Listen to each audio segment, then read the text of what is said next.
Capítulo 19 de Primera de Reyes. En el verso 19 en adelante nos habla sobre lo que fue la preparación del que iba a ser el sucesor de Elías, en este caso Eliseo. Y esta porción, estos 3 versículos me hicieron pensar en algo que es fundamental para la iglesia: el saber preparar y el saber capacitar a los que van a ser los servidores de la iglesia. Esto es fundamental y eso es lo que vemos acá.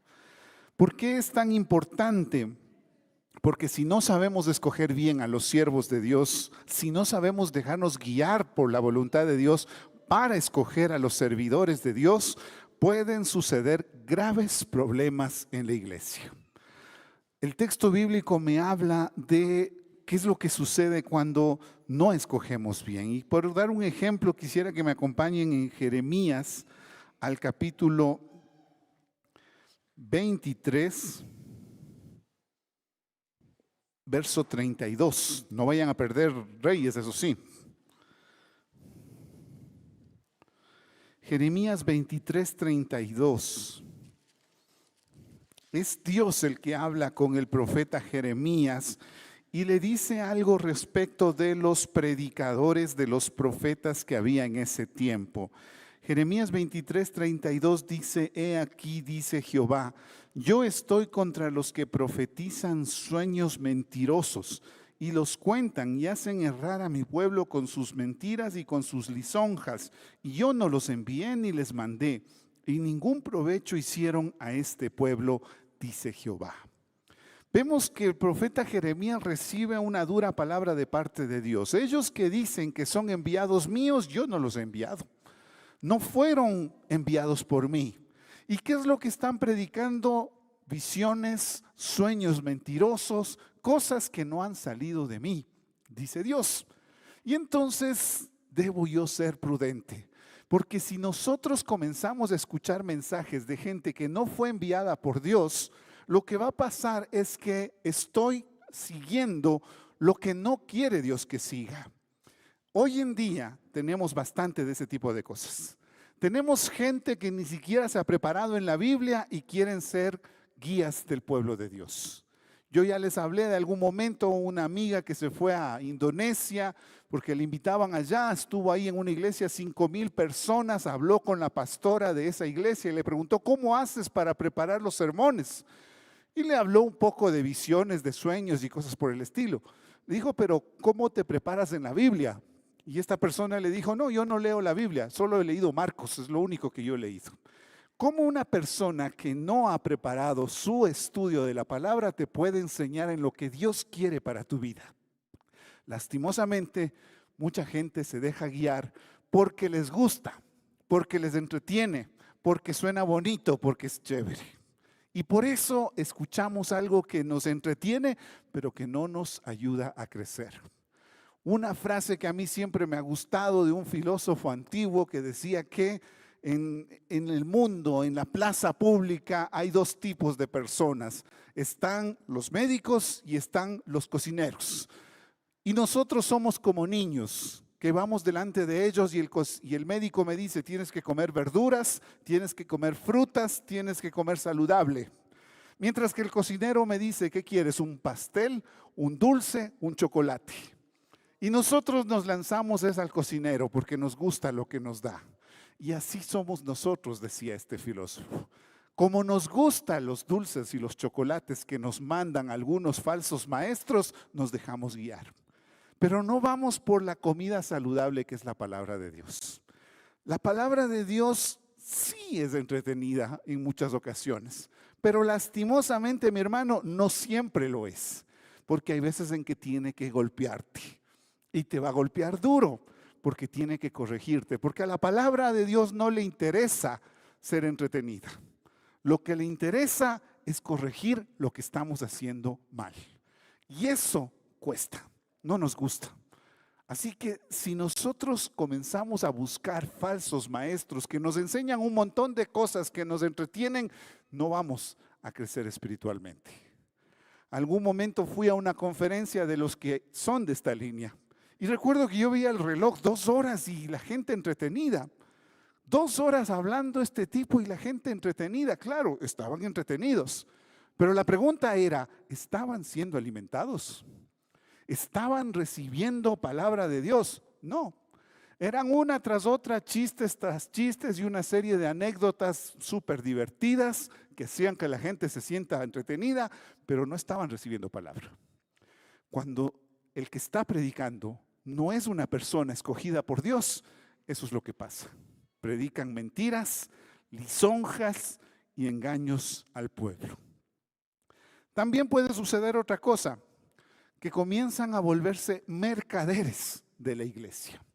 Hace varios años con mi esposa nos fuimos para Colombia, en un aniversario que teníamos, nos fuimos para allá.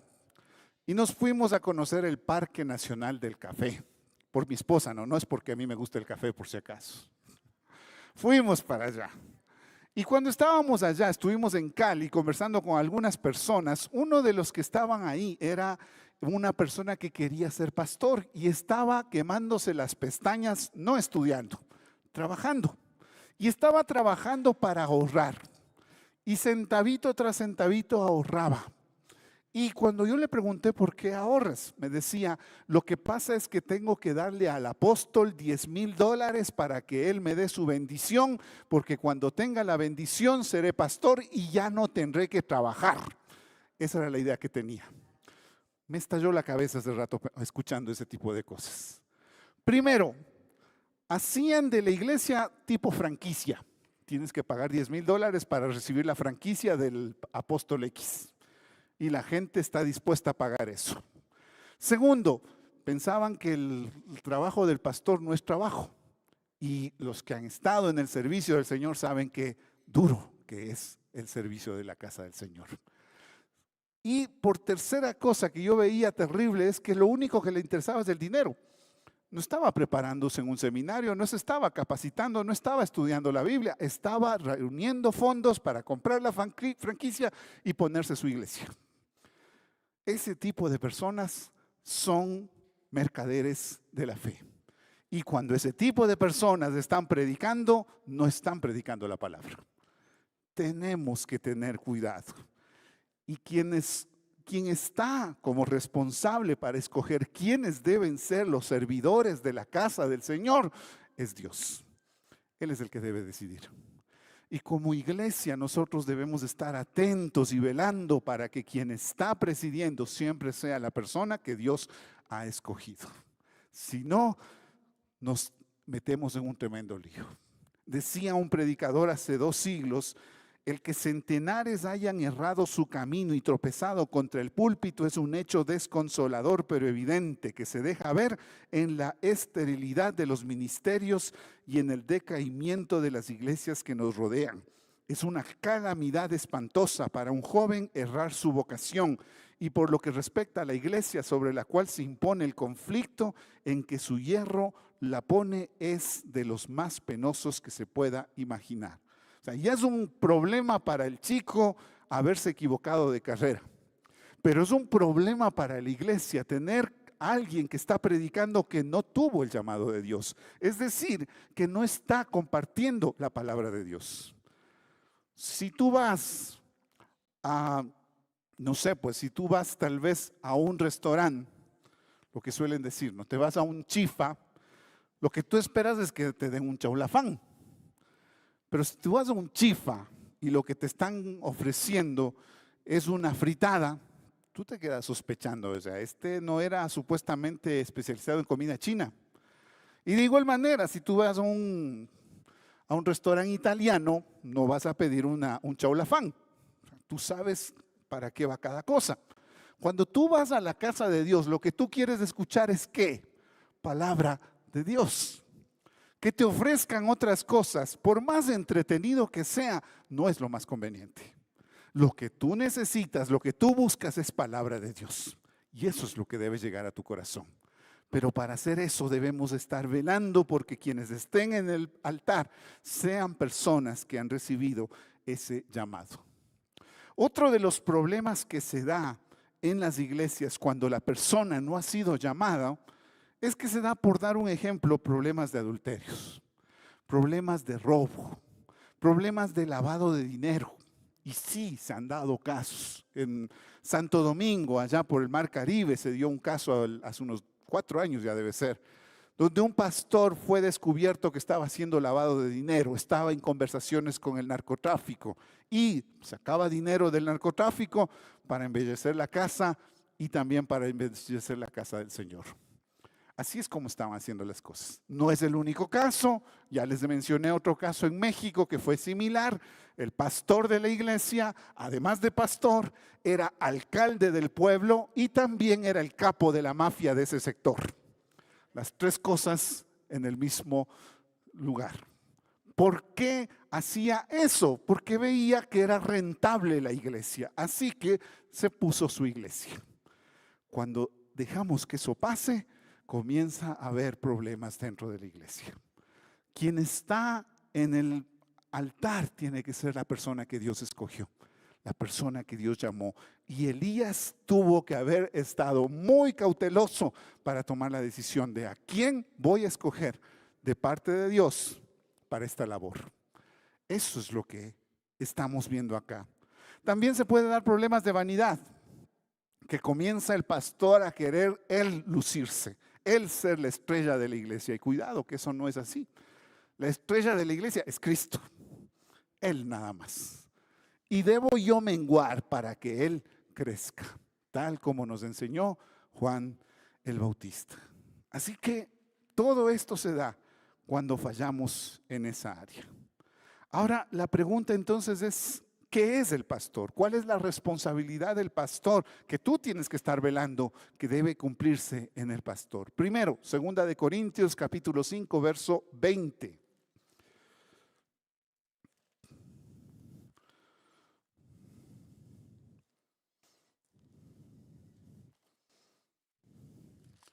Dice 2 Corintios 5, verso 20, así que somos embajadores en nombre de Cristo, como si Dios rogase por medio de nosotros, os rogamos en nombre de Cristo, reconciliaos con Dios.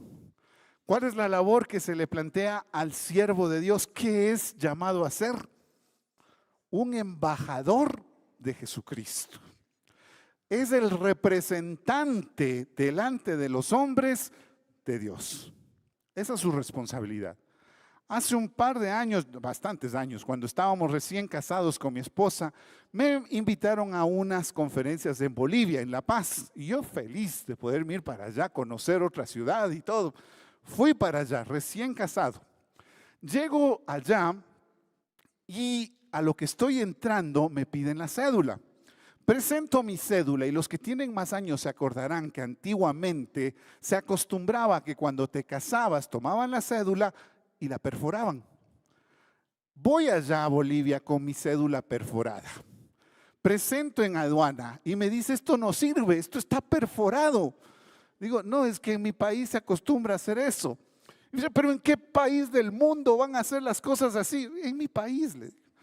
Y me tenían ahí retenido en la aduana, no me dejaban pasar porque decían que no tenía un documento válido. Discutieron ahí, llamaron a autoridades y todo, y a la final me dijeron, usted puede entrar, pero tiene que arreglar esto porque si no, no va a poder salir de Bolivia. Así que me tuve que ir a la embajada del Ecuador en Bolivia y hablar con la embajadora. Me recibió la embajadora, emocionada de ver un ecuatoriano. Ahí conversamos un rato, hasta un té me invitó, todos felices. Y le explico la situación y le muestro la cédula y me dice, pero qué brutos que somos. Ese momento hizo el documento donde explicaba que esa es nuestra costumbre acá en el Ecuador para que presentara yo en la aduana. Fui con ese documento y las autoridades de Bolivia me dejaron salir. La firma de la representante legal era autoridad ahí de parte de nuestro país. Y esa es la labor que nosotros tenemos. Si es que Dios me ha llamado a ser embajador de Cristo, yo tengo que representar a Cristo. Ya no soy simplemente yo, es Cristo en mí. Y eso debe siempre manifestarse. Recuerdo también otra situación que se dio hace años, cuando estaba recién empezando un programa de televisión acá en Asomavisión. Y los primeros, creo que fueron a las 2 o 3 meses de haber empezado ese programa, yo todavía medio joven, todavía me gustaba andar medio joven, con pantalón roto y así. Y un día estoy andando así por la calle, con mi mochila al hombro, cuando de repente se acerca un hombre con un traje Giorgio Armani, reloj de oro, anillo que brillaba a unas 2 cuadras, se me para enfrente y me dice: Pastor Pablo Morales, que Dios le bendiga, qué gusto escuchar sus prédicas. Yo solo me regresaba a ver y solo pensaba: trágame tierra. Ahí yo me di cuenta de que era personaje público y ya no podía pasar desapercibido. Pero ¿sabes qué? Lo que yo no me había dado cuenta todavía es que yo era personaje público delante de los hombres y delante de Dios. Y que yo representaba al reino de Dios. Y que yo debería saber representar a ese reino de Dios. Porque el que ha sido llamado para ser siervo de Dios es llamado a ser embajador. A buscar ser la mejor representación del reino de Dios. No es fácil, pero eso es lo que dice el texto bíblico. ¿Qué más dice el texto bíblico que es la responsabilidad del pastor? Miren lo que dice en Ezequiel. En el libro de Ezequiel capítulo 3, verso 17.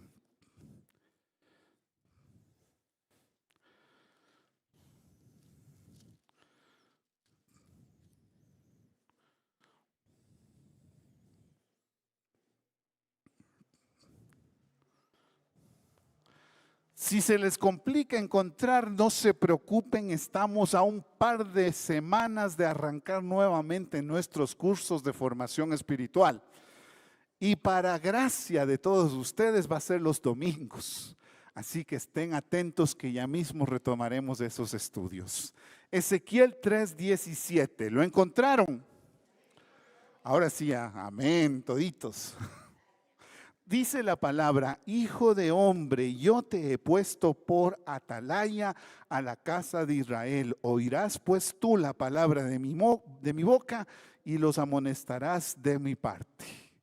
¿Qué era un atalaya? Era la persona que se paraba en el muro de la ciudad y estaba vigilando si no venía algún ejército enemigo. Tenía que estar pendiente si venía algún ejército, si veía movimientos que se acercaban a la ciudad, tenía que avisar para que el ejército se prepare por si acaso cualquier cosa vaya a pasar. Esa era la labor del atalaya. Pero es interesante notar cómo lo dice, ¿no?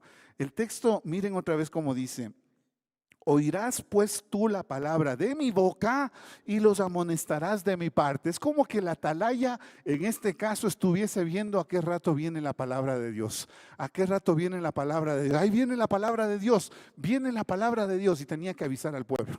Viene la palabra de Dios. ¿Y qué dice la palabra de Dios? Que están en pecado. Qué feo, qué duro. Pero eso es lo que Dios también espera del siervo de Dios. Tiene que anunciar cuando algo no se está haciendo bien. Dice en el verso 18: cuando yo dijere al impío, de cierto morirás, y tú no le amonestares, ni le hablares para que el impío sea apercibido de su mal camino a fin de que viva, el impío morirá por su maldad, pero su sangre demandaré de tu mano. No le avisaste, tenías que haberle avisado. Y ahí es cuando yo les digo, mis hermanos, a veces la palabra del Señor sí puede ser algo entretenida, algo divertida, porque hay algunas cosas que son cómicas en el texto bíblico, aunque ustedes no lo crean, porque quien escribió también a veces se da cuenta de que a veces hacemos cosas que son para reírse. Pero la palabra también es confrontativa, nos llega al corazón y nos dice: esto tienes que cambiar. Y a veces eso no nos gusta, pero eso es necesario. Y cuidado cuando tú estás escogiendo qué palabra voy a escuchar. Hoy que estamos con las redes sociales es facilito escoger, ¿no es cierto? Voy al celular, esta ya me aburrió, esta prédica ya me aburrió, esta está chistosa. No es que te tiene que hacer causar gracia la prédica, tiene que llegar al corazón y tiene que mostrarte si en algo tú tienes que cambiar. La pregunta que tienes que hacerte cuando sales de la prédica no es si estuvo o no estuvo chistosa. Lo que tienes que preguntarte es, ¿me confrontó? ¿Me está desafiando a cambiar? Eso es lo que debe haber en tu corazón. Y eso es justamente la labor del atalaya. Advertir cuando no estamos haciendo las cosas bien. Y saben que ese texto en parte como que me anima, porque hay veces en que vienen personas y me piden consejo. Pastor, sabe que estoy pasando esto y esto y esto y esto. Y en base en la Biblia les digo, entonces miren, esto tienen que hacer. Me dicen, gracias pastor, qué bendición, qué sabio que es usted. Salen por la puerta y hacen lo contrario. Entonces, claro, yo me frustro y digo, entonces, ¿para qué vinieron si no van a hacerme caso? Pero después me acuerdo de este texto y ahí digo, que conste, yo dije lo que tenía que decir. Si ya no escuchaste, después no vengas llorando. La palabra está para darnos fuerte a veces, pero es necesario, porque solo así vamos corrigiendo nuestra manera de vivir. Y ojo que no solamente sirve para darnos fuerte en el sentido de aprende a amar a tu esposa, o en el sentido de instruye al niño en su camino, o en el sentido de aprende a ser sabio en tus negocios. En muchas otras áreas te sirve la palabra de Dios. Yo muchas veces les he dicho, si yo me sometiera a lo que la palabra me dice, hasta mis negocios me irían bien. Porque la palabra me dice, no gastes, no seas una persona despilfarradora. Una persona que no es despilfarradora, ¿qué es? Ahorrador. Y como es ahorrador, tiene previsto para los momentos difíciles. Y cuando se presenta una urgencia, ahí están los recursos. Es ahorrador, tiene recursos para invertir. Y como la palabra me dice que debo ser sabio, no invierte a lo loco, sabe invertir sabiamente. Todo eso me enseña la Biblia. Hasta en eso me puede ayudar. Pero a veces no le hacemos caso. La palabra debe ser expuesta para que nosotros corrijamos nuestro camino. Otra cosa que me dice la palabra que somos está en Tito capítulo 1, verso 7.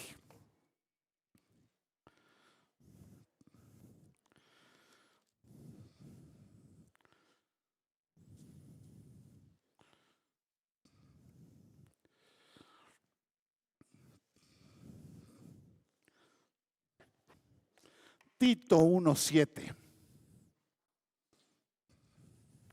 Algunos no sabían que existía ese libro. No se pierdan los cursos de formación espiritual.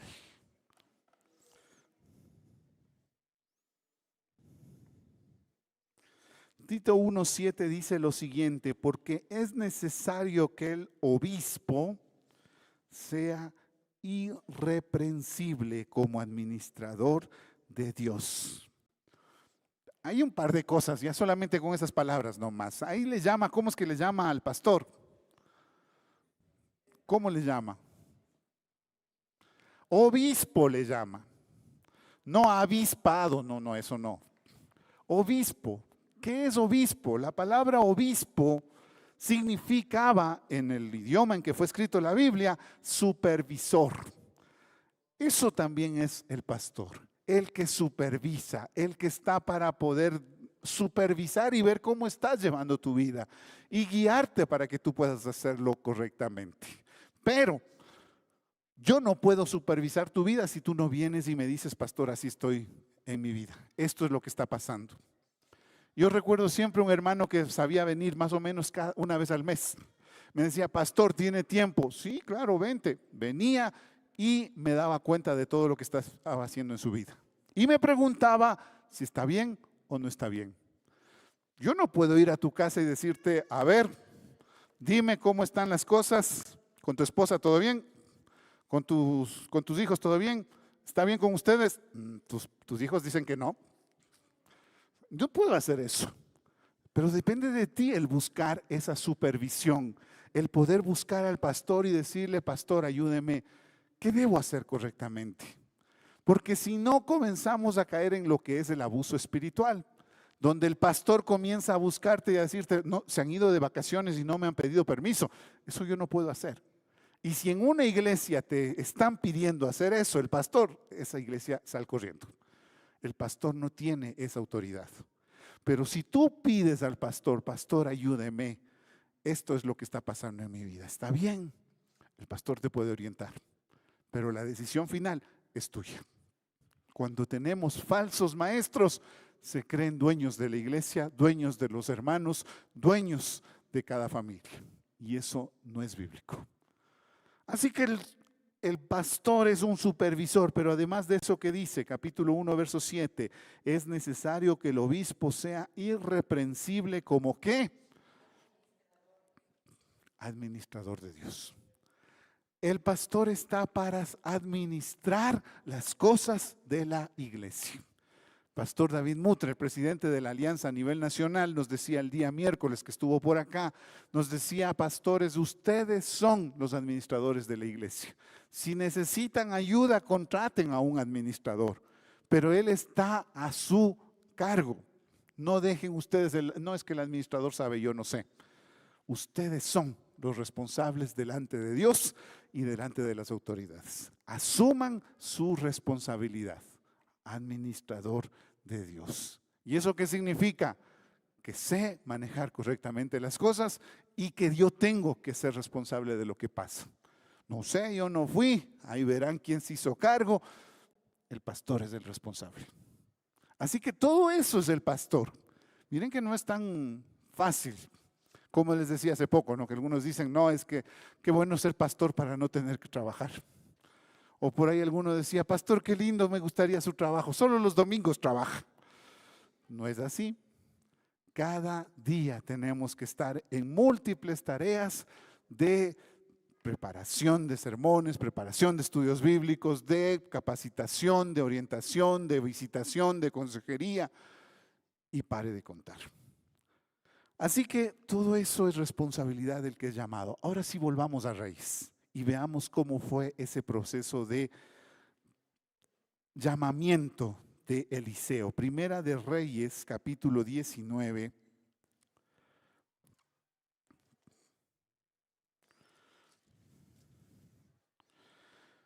Verso 19 en adelante. Partiendo él de allí, ¿de dónde? Del monte de Dios. ¿Se acuerdan que estuvo ahí? Y que Dios le habló y le dijo: ¿qué haces aquí, Elías? Y entonces Elías, ahí sufrido, le decía: solo yo he quedado y todos me persiguen para matarme. Y Dios le dijo: no has quedado solo, hay 7,000 que siguen todavía mis caminos.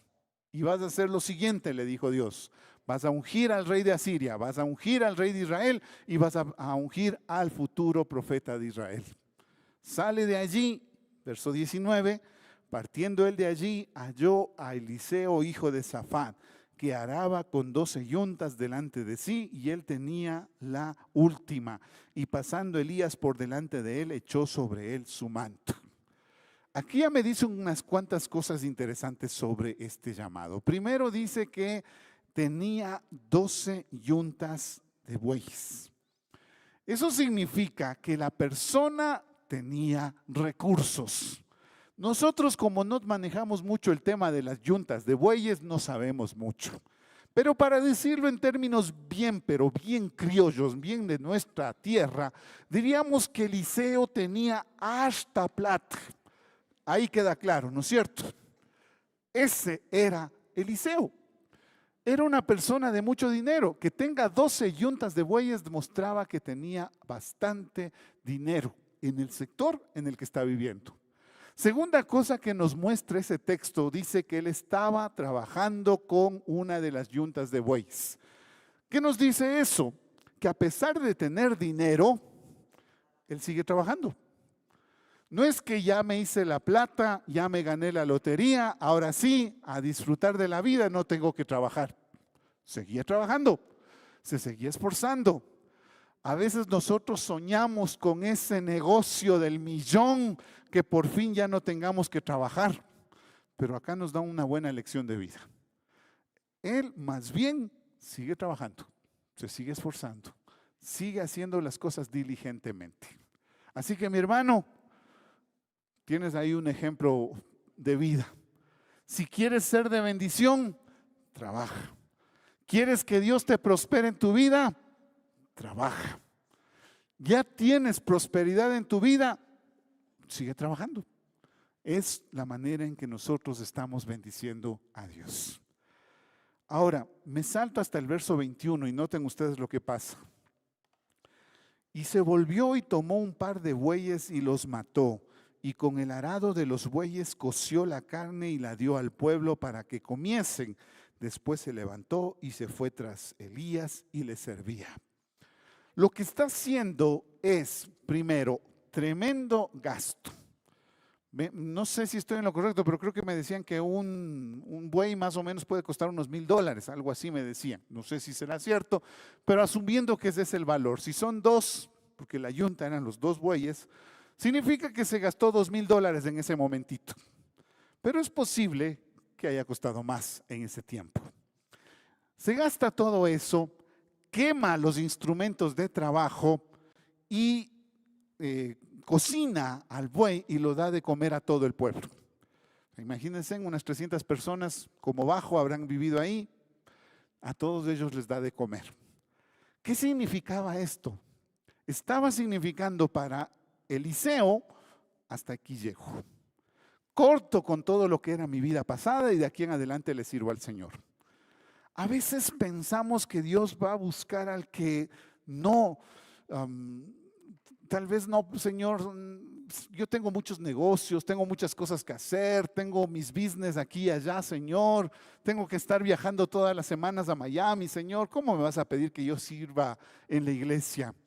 Pero acá vemos que lo toma a una persona de mucho dinero y le dice, me vas a servir.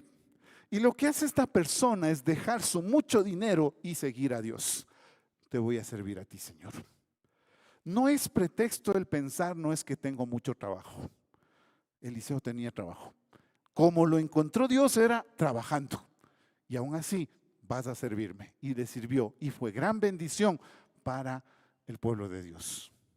Dejó sus negocios, dejó su plata, dejó las posibilidades de hacerse rico y empezó a servir a Dios. ¿Ganó mucho dinero? No. De hecho, hay una historia de Eliseo que algunos de ustedes habrán escuchado. Cuando viene Naamán, el sirio, para que le sane de su lepra. Y cuando ya le sana de la lepra, le quiere dar una pequeña bonificación. Hoy en día diríamos que tenga estos $40,000 por el favor. ¿Qué harías tú en ese caso, mi hermano? $40,000. Ya les veo que comienzan a hacer números ya. Ya les veo que comienzan a pensar en el carro. Ya les veo que están haciendo números para la casa. $40,000, ¿qué más? Y lo que dice Eliseo es, no, llévate nomás tu plata. Y después el siervo de Eliseo sale corriendo y le dice, no, mentira, nomás decía mi amo, preste, yo les llevo de vuelta. Y le fue mal al siervo de Eliseo y Dios bendijo a Eliseo. No necesitaba grandes riquezas de Eliseo. Y ojo que vivió en grandes riquezas parte de su vida. Pero ahora no las necesitaba. Bastaba con Dios. Cuando tú le sirves a Dios, tú descansas en Él. Y Él te provee de todo lo necesario. Eso lo sabía Eliseo y por eso dejó su vida y se volvió hacia Dios. Y por último, miren lo que dice en el verso 20. Entonces dejando él los bueyes, vino corriendo en pos de Elías y dijo, te ruego que me dejes besar a mi padre y a mi madre y luego te seguiré. Y él le dijo, ve, vuelve, ¿qué te he hecho yo? Notan que es medio parecido a lo que Jesús dijo cuando unos discípulos le querían seguir. Y les dijo, Señor, solamente deja que entierre a mis padres y te sigo. Medio parecido está, ¿no es cierto? Pero hay una diferencia. En el caso de Jesús, las personas le dicen, déjame que entierre a mis padres. Lo que significa, cuando se mueran mis padres, ahí te sigo. Eso es lo que está diciendo. Más o menos como hoy decir, cuando me jubile, Señor, ahí te voy a servir. Cuando ya no tenga otra chance, Señor, ahí te sirvo. Cuando me boten del trabajo, ahí te sirvo, Señor. Eso es lo que significaba. Y por eso Jesús dijo, deja que los muertos entierren a sus muertos, tú ven y sígueme. Deja de andar poniendo excusas, si Dios te ha llamado, síguelo. En este caso, en cambio, Eliseo no está poniendo excusas. Eliseo honestamente quiere cerrar un capítulo de su vida para empezar uno nuevo. No quiere que sus padres estén de repente. ¿Y Eliseo? ¿Y dónde está Eliseo? ¿Alguien vio a Eliseo? Eliseo se fue, desapareció. Quiere cerrar las cosas bien. Padres, yo me voy a servir a Dios. Así que Dios les bendiga y yo me voy por otro lado. Todo adecuadamente. Dios usó a Eliseo para bendición. Mi hermano, Dios te puede usar a ti. Alguien diría tal vez, qué mal vendedor que es el pastor, y sí soy mal vendedor yo. ¿Por qué? Les he mostrado todo lo malo, todo lo peligroso, todo lo incierto que es el camino de servir a Dios. Y ahora les voy a decir, si Dios te está llamando a servirlo, sírvelo. ¿Y por qué digo esto? Porque a pesar de todo lo que les he dicho, la palabra también me da una promesa para los que le sirven a Dios. Dice la palabra, el apóstol Pedro dice, que al final el príncipe de los pastores les dará a los siervos de Dios la corona incorruptible. Esa es la promesa a los que le sirven a Dios. Y esa promesa basta para el que tiene el llamado de Dios. Si Dios te está llamando a servirlo, es el momento de prepararte. Mira que acá lo llamó a servir. Al final, las últimas 3 palabras que he leído decían, y le servía. El camino del servicio a Dios es un camino de servicio. El camino de servicio a Dios es un camino de estudiar la palabra para compartirla al pueblo de Dios. Y si Dios te está llamando a eso, toma ese camino y empieza a servirlo. Y créeme que cuando estés en ese camino, no lo cambiarás por nada del mundo. Yo ha habido veces en que he tenido mis crisis, pero no crisis de servir a Dios. Crisis con respecto a dónde servir a Dios. Pero si hay algo que en mi corazón nunca se podrá ir, es el anhelo de servirlo a Dios. Dios me ha bendecido grandemente y no lo cambiaría por nada del mundo. Si Dios te está llamando a servirlo, mi hermano, es el momento de prepararte. De decirle, aquí estoy, Señor. Toma mis manos, toma mis pies, toma mi boca y quiero servirte a ti de corazón. Dios nos puede usar para grandes cosas. Y si no tienes ese llamado, mi hermano, tranquilo, no te angusties. No es que te quedas en el arrebatamiento, no significa nada de eso. Si no tienes ese llamado, vela porque las personas que están sirviendo adelante en la iglesia sean los que Dios ha llamado. Eso es lo que tienes que estar velando. Yo tengo esa responsabilidad y doy gracias a Dios por mi esposa, doy gracias a Dios por el pastor Víctor, a quienes Dios ha llamado a servir. Y yo anhelo que Dios les siga preparando cada vez más para el servicio de la casa de Dios. Oren ustedes también por los pastores, porque no es fácil ser pastor, no es fácil ser atalaya, no es fácil ser embajador de Cristo. No es fácil ser administrador de las cosas de Dios. Yo les pido siempre sus oraciones por el cuerpo pastoral. Amén. Vamos a ponernos de pie para orar.